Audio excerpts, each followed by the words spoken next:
I'm now in Kiev, and Kiev are preparing for massive attack from Russian side. Russian troops try to circle Kiev and take a pause in order to collect forces. So we in Kiev, everybody in our own places, try to provide our input to the general resistance. But for that moment, I can say that it's a huge failure of Russian army, because they were sure that they will have a Kiev when they appeared in the border 2-3 days and they will capture the city.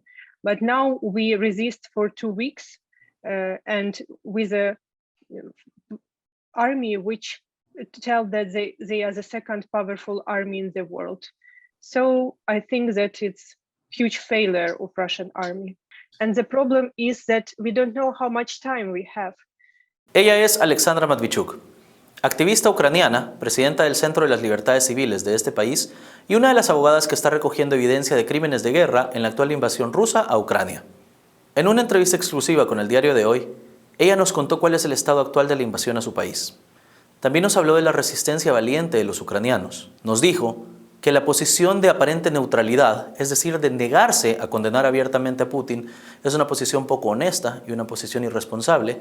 Finalmente nos advirtió que esta no solo es una invasión de un país a otro, sino un ataque a la democracia y a la libertad en la que los ucranianos han decidido vivir por parte de un tirano, que no solo amenaza a este país, sino a todo el mundo. Esto es lo que ella nos dijo en este testimonio desde Kiev. We are a very ancient nation, which fighting for our sovereignty for ages, not even for years. First, we was captured by Russian Empire, then by Soviet Union. And now when we obtain a chance to have an independent state and after revolution of dignity to provide a democratic transformation, we will fight for this chance, even if it's only theoretical. Because Putin won't return us to the past, to the Soviet Union logic, to tell that Ukrainians are the same people as Russians, and to impose the authoritarian model of governing. And if we will refuse, he will kill us. Putin is afraid of democratic future of Ukraine. That's why he provided this war. Russia started this war in order to stop us on the way of democratic transformation. And now we are fighting for the right to have a democratic choice as such. And this fight is important not only for Ukraine, because it will have a huge impact to the whole post-Soviet region and to the Russia itself.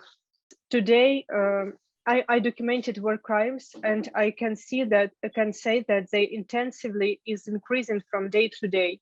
And today, the Russians deliberately shelling to the maternal hospital in Mariupol. And maybe you saw this horrible picture with the pregnant women and children from in the rubble of these hospitals. They deliberately shelling on civilian object and civilian population, especially to the object with some high level of security, like school, kindergarten, hospitals, etc. They attacked humanitarian corridors and killed civilians who tried to escape from the cities because of the shellings. They use perfidy, which is also prohibited by international criminal law. Russian soldiers pretend that they are civilians, and when they reach to Ukrainian army, they kill them. They use Ukrainian uniform. They use civilian object. We have a case when they use in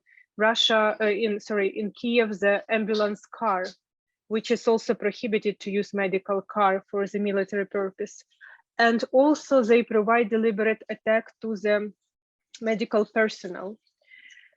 And unfortunately, it's not single cases when they killed doctors which provided professional aid to injured people. Also, they use indiscriminated weapons like unguided bombs, cluster munition, and incendiary munitions in the towns, and this provoke a huge casualties of civilians.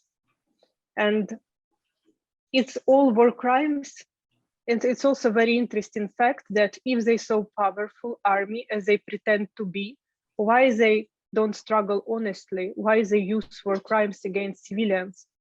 And I must admit that it's good, like we feel this wave of solidarity around the globe, but we don't need emotions and empty words. We need proactive actions because we're really dying. Maybe good courage page in the world history, but I want us to win.